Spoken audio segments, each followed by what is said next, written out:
where over 30 women leaders from across the country under the banner of Embrace Kenya now say they will push for reparations for victims of post-Paul's violence, especially in Western Kenya. The leaders gave the commitment today when they visited the family of baby Pendo, who was shot by the police at the height of the 2017 Paul protest in Nyanza. The women leaders held a mega rally at the Jomo Kenyatta Sports Ground, where they continued with messages of peace, unity and economic empowerment for all Kenyans. And as Kevin Ogutu now reports, the women leaders say this must be the end of divisive politics.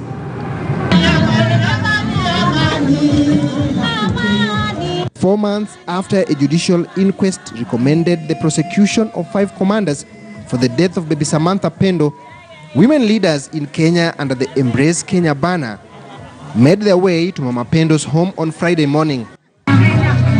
This was not just to condole with the family for the loss, but to also issue a strong statement on the course the country's leadership should take moving forward. The hosts, Lensa Achieng and her husband, Joseph Abanja, who lost their 6-month-old baby Pendo, lauded the initiative by the women leaders. For those women who suffered, I know they will feel pain, because losing a child kwa kitu yenye hata hakuwa mgonjwa just because of election was not good. It's not me only. Nimejua many people suffered.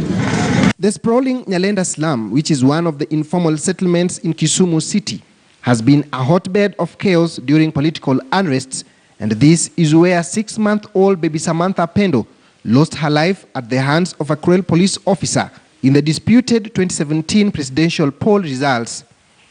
And Nyalenda and other slums in Kisumu have had high levels of insecurity and gender-based violence. There were lights that had been erected, but they were not working. So the whole of yesterday, Kenya Power and Lighting actually repaired all those lights.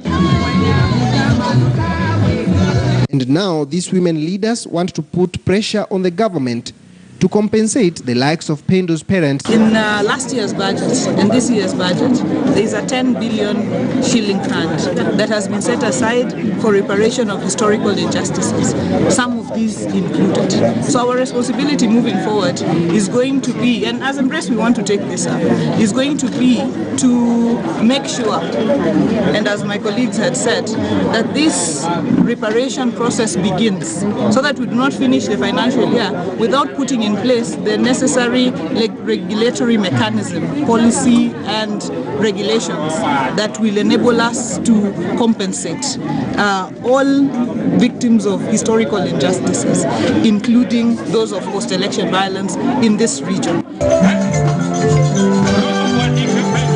From Nyalenda, the stage was set for the mega rally at the Jomo Kenyatta Sports Ground, where, in their own words, the women leaders from diverse political leanings swore never to allow politics to be as divisive as it has proven to be in the past. Nisema kwamba kama wamama lazima tulete hii handshake mashinani.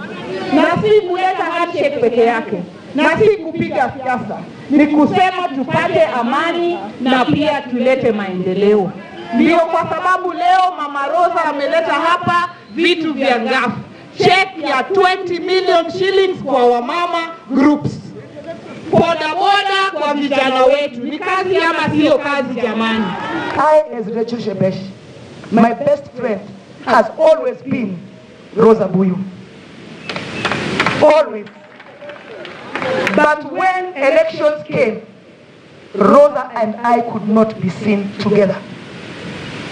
Tell me what is the meaning of life if you cannot be with family and friends because of political competition. Matukio kama yale ya Kiambaa Church, matukio yale ya jamaa mmoja wa kutoka Nyanza ambaye alikuwa anaishi Naivasha, bibi zake na watoto wake walichomwa moto wakiwa hai. Hatutataka kuona matukio kama hayo. Tunasema this is the last time we will see people, men and women, shedding tears, losing lives kwa sababu ya vita ya siasa. Mimi nataka kuwashukuru sana watu wa Kisumu kwa sababu nyinyi mmeshikana na sisi na mkasema no more violence. Na tumesema